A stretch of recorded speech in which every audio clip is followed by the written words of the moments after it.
दर्जी बहू के 3 जादुई लहंगे। बिहार के एक छोटे से गांव में प्रीति नाम की लड़की रहती थी।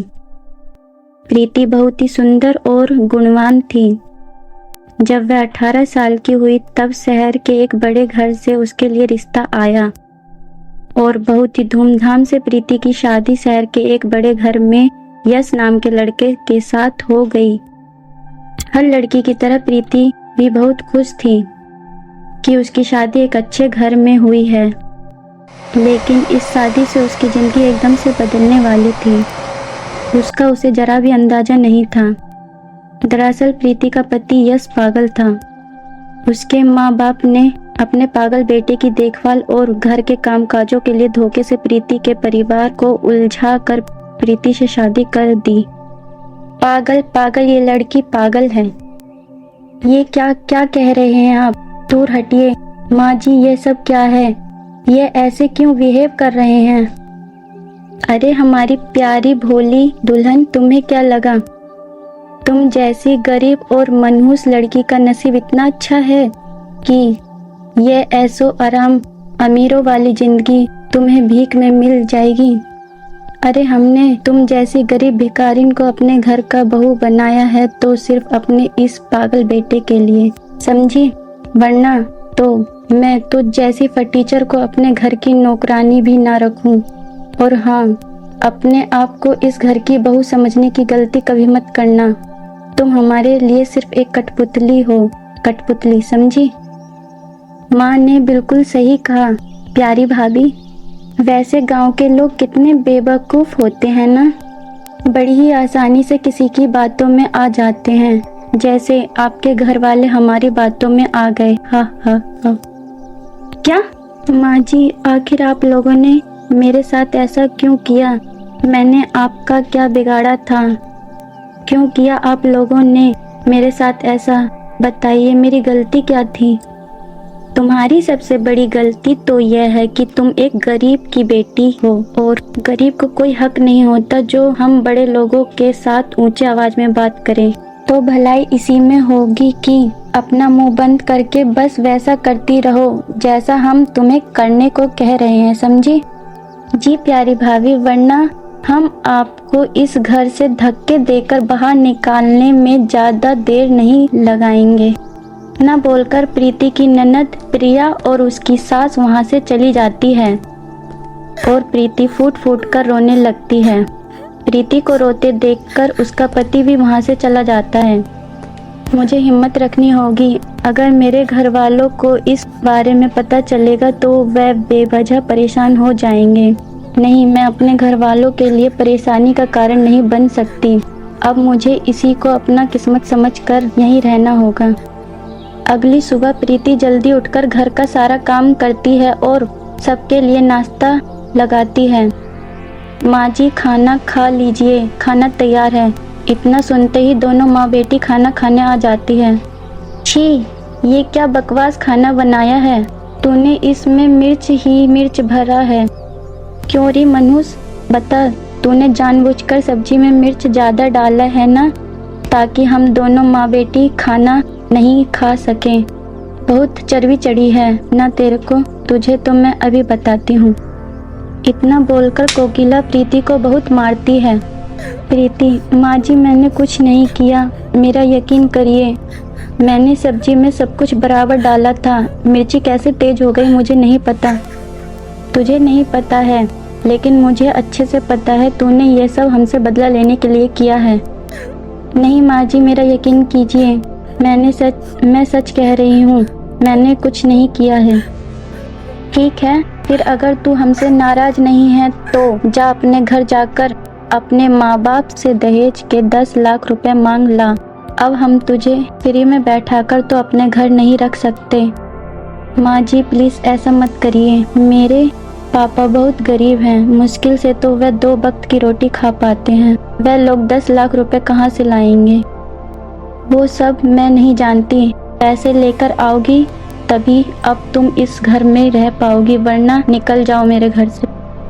माँ ने बिल्कुल सही कहा। अब देखो भाभी, आपके पति तो काम करते नहीं, ऊपर से उनकी दवाई का खर्चा भी हमें ही उठाना पड़ता है।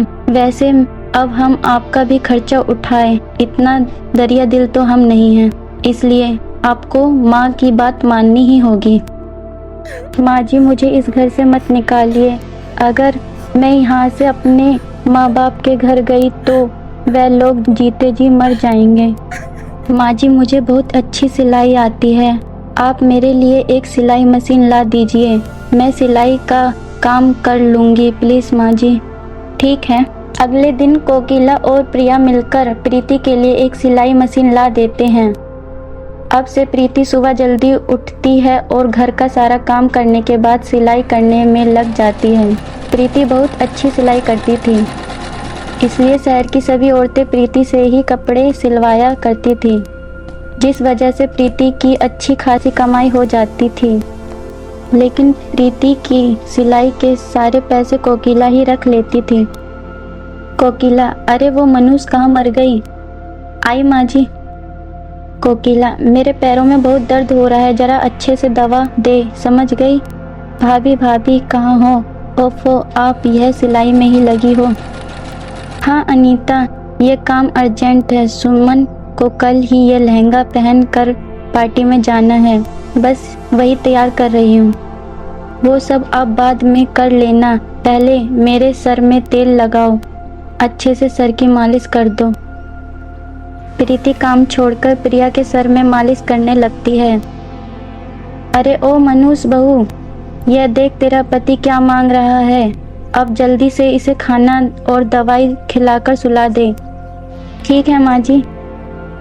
प्रीति इसी तरह पूरे दिन सबकी खातिरदारी में लगी रहती और रात में सबके सो जाने के बाद सिलाई का काम करती।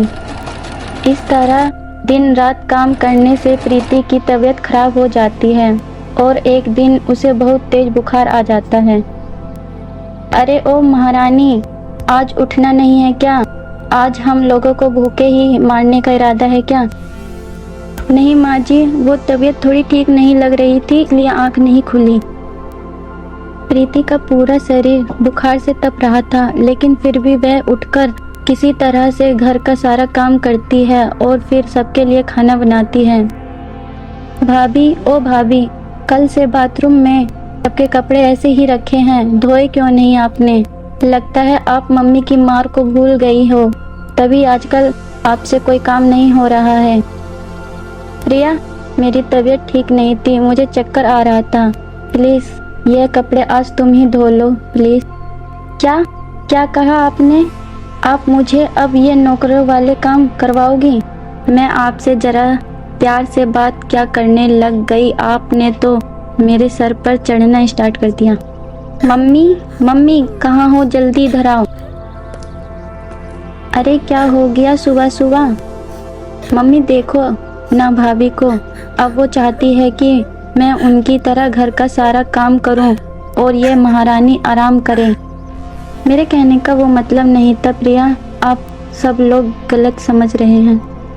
तेरे सारे मतलब को मैं अच्छे से समझती हूँ। तेरी हिम्मत कैसे हुई मेरी बेटी को काम बताने की? ज़्यादा चर्बी चढ़ गई है क्या? इतना बोलकर कोकिला उसे एक थप्पड़ जड़ देती है। माँ जी, मुझे माफ़ कर दीजिए, मैं खुद ही सारे काम कर लूँगी, आपको शिकायत का कोई मौका नहीं दूँगी। इतना बोलकर प्रीति वहाँ से चली जाती है और बुखार में ही रोते रोते कपड़े धोने लगती है। तभी कपड़े धोते धोते प्रीति को चक्कर आ जाता है और वो वहीं बेहोश हो जाती है। तभी कोकिला वहाँ आती है। हे भगवान, इस ड्रामेबाज लड़की को तो बस सोने के लिए बहाना चाहिए। अब यह बाथरूम में ही सोने लगी। अरे ओ मनुष्य बहू, यह तेरा बेडरूम नहीं बाथरूम है, चल अब उठ खड़ी हो। लेकिन प्रीति की तरफ से कोई जवाब नहीं आता। कोकिला प्रीति को न उठता देख उसके ऊपर पानी डाल देती है, लेकिन प्रीति तब भी नहीं उठती है। अब कोकिला थोड़ा डर जाती है। बेटी, यह देख, ये मनुष्य उठ क्यों नहीं रही है? प्रिया भी प्रीति को उठाने की कोशिश करती है। भाभी भाभी, लेकिन प्रीति के शरीर से कोई हलचल नहीं होती है। माँ, लगता है भाभी मर गई। माँ, अब क्या होगा? अब तो हमें जेल जाना पड़ेगा। नहीं नहीं, ऐसा नहीं हो सकता। इससे पहले किसी को इसके बारे में पता चले मुझे इसे ठिकाना लगाना होगा। कोकिला और प्रिया प्रीति को एक जंगल में फेंक आती है। काफी देर बाद जब प्रीति को होश आता है तब वह खुद को एक जंगल में पाती है। जंगल को देखकर प्रीति डर जाती है। कोई है, मेरी मदद करो। प्रिया, माँ जी कहाँ हो आप? प्रीति काफी देर से मदद के लिए पुकार रही थी। तभी उधर से 3 परी जा रही थी। प्रीति को मदद के लिए बुलाते देख वह तीनों परी रुक जाती हैं। बहनों, कोई मदद के लिए पुकार रही है, चलो चलकर देखते हैं। परी वहां पहुंचती है तो देखती है एक लड़की मदद के लिए बुला रही है। कौन हो तुम? इस जंगल में क्या कर रही थी? कौन है जो तुम्हें यहाँ अकेले जंगल में मरने के लिए छोड़ गया? के बाद प्रीति परियों को सारी बात बताती है। अच्छा बेटी, तुम्हारी वो सास और ननद दोनों बहुत ही दुष्ट है। उसने तुम्हारे साथ बहुत ही ज्यादा बुरा किया, लेकिन अब तुम चिंता मत करो, अब हम तीनों परियां तुम्हारी मदद करेंगी। के बाद वो तीनों परियां जादू से 3 जादुई लहंगे प्रकट करती हैं। ये लो प्रीति, इस पहले लहंगे को तुम पहन लो। ये लहंगा तुम्हारी सारी इच्छाओं को पूरा करेगा और तुम्हें हर प्रकार से दुख से बचाएगा। दूसरी परी, हाँ प्रीति, और ये लो दूसरा लहंगा, तुम ये अपनी सास को देना। तीसरी परी, प्रीति ये तीसरा लहंगा तुम्हारी प्यारी ननद के लिए है, उसके बाद बस तुम देखते रहना क्या होगा। के बाद प्रीति पहले जादुई लहंगे को पहन लेती है। उस लहंगे को पहनकर प्रीति काफी ज्यादा स्वस्थ और सुंदर हो जाती है। उसके बाद वह तीनों परियों का धन्यवाद कर वह दोनों लहंगे लेकर अपने घर आती है। घर आते ही प्रिया उसको देखकर डर जाती है। माँ, भूत भूत। डरो नहीं प्रिया, मैं कोई भूत नहीं हूँ, मैं बिल्कुल ठीक हूँ। वो तो अच्छा हुआ मुझे परियां मिल गई और उन्होंने मेरी जान बचा ली। कोकिला, अच्छा, और ये लहंगा कहाँ से मिला तुम्हें? ये जादुई लहंगा माँ जी, ये लहंगा मुझे उसी परी ने दिया है। परी ने आप लोगों के लिए भी जादुई लहंगा दिया है। इतना बोलकर प्रीति ने लहंगा अपनी सास और ननद को दे दिया। क्या सच में ये लहंगा परी ने दिया है? वाह, कितना सुंदर लहंगा है। माँ, आप भी ये लहंगा पहन लो, यह लहंगा तो बहुत ही सुंदर है। इतना बोलकर दोनों माँ बेटी उस जादुई लहंगे को पहन लेती हैं। लहंगे को पहनते ही प्रिया और कोकिला दोनों गायब हो जाती हैं और वो दोनों परीलोक में पहुंच जाती हैं। तुम दोनों दुष्ट माँ बेटी ने मिलकर एक मासूम लड़की पर बहुत अत्याचार किया, इसलिए अब तुम दोनों माँ बेटी यहाँ परीलोक के जेल में रहकर हम सबकी सेवा करोगी। नहीं नहीं परी जी, कृपया हमें माफ कर दीजिए, हमें जाने दीजिए। हम अब अपनी बहू को नहीं सताएंगे और उसे प्यार से रखेंगे। जी परी जी, मैं अब भाभी को कभी परेशान नहीं करूंगी, मुझे माफ कर दीजिए। ठीक है, तो मैं तुम दोनों को पृथ्वी लोक पर भेज देती हूँ, पर ध्यान रखना अगर तुम दोनों ने प्रीति को जरा सा भी परेशान किया तो फिर तुम्हें परीलोक के जेल में रहना होगा। नहीं परी जी, ऐसा अब नहीं होगा। इधर प्रीति अपने जादुई लहंगे से बोलकर अपने पति को ठीक कर देती है। प्रीति, हे जादुई लहंगा, मेरे पति को बिल्कुल ठीक कर दो। न कहते ही प्रीति का पति यश बिल्कुल ठीक हो जाता है और प्रीति खुशी खुशी अपने पति के साथ रहने लगती है। वहीं दूसरी तरफ कोकिला और प्रिया एक दिन परीलोक में रहने के बाद पृथ्वी लोक वापस आ जाती है। वापस आने के बाद दोनों भागते हुए प्रीति के पास जाती है और अपने किए गए बुरे व्यवहार के लिए माफी मांगती है। प्रीति दोनों को माफ कर देती है। फिर सभी मिलजुल कर प्यार से एक साथ रहने लगते हैं। एक समय की बात है, सोनपुर गांव में रामू नाम का एक किसान रहता था। वह बहुत ही गरीब था। वह एक छोटी सी झोपड़ी में रहता था। उसकी पत्नी नहीं थी। कुछ सालों पहले एक सड़क दुर्घटना में उसकी पत्नी की मृत्यु हो जाती है। उस दिन के बाद से रामू बहुत अकेला हो जाता है, लेकिन उसका एक छोटा बेटा होता है। जिसका नाम गौरव था। वह 12 साल का था। रामू के पास एक छोटा सा खेत था जिसमें वह खेती करके अपने और अपने बेटे का पेट पालता था। गौरव जब स्कूल से घर आता था तो वह अपने पिता के कामों में मदद करता था। इसी तरह उनका जीवन चल रहा था। एक दिन अचानक गौरव की तबीयत खराब हो जाती है। कई दिनों बीत जाते हैं पर गौरव की तबीयत ठीक नहीं होती है। रामू परेशान हो जाता है और वह गांव के वैद्य जी को बुलाता है। वैद्य जी गौरव को देखकर बोलते हैं, रामू, तुम्हारे बेटे की हालत बहुत ज़्यादा खराब है। तुम्हें अभी शहर के बड़े अस्पताल में गौरव का इलाज करवाना होगा, नहीं तो इसकी तबीयत और ज़्यादा बिगड़ जाएगी। रामू वैद्य जी की बात सुनकर और ज़्यादा परेशान हो जाता है और बैठकर सोचने लगता है, हे भगवान, मैं कहाँ से अपने बेटे का इलाज बड़े अस्पताल में करवाऊँगा। उसमें तो बहुत सारे पैसे लगेंगे। मेरे पास तो एक फूटी कौड़ी भी नहीं है। मैं अगर खुद को भी बेच दूँ तो शहर के बड़े अस्पताल में अपने बेटे का इलाज नहीं करवा पाऊँगा। हे भगवान, अब आप ही मेरी मदद करिए। इतना बोलकर रामू जाने लगता है। जाते जाते उसे पता ही नहीं चलता कि अब वह जंगल में आ पहुँचा। तभी चलते चलते उसे रास्ते में एक गाय दिखती है जो दरअसल डूब रही थी।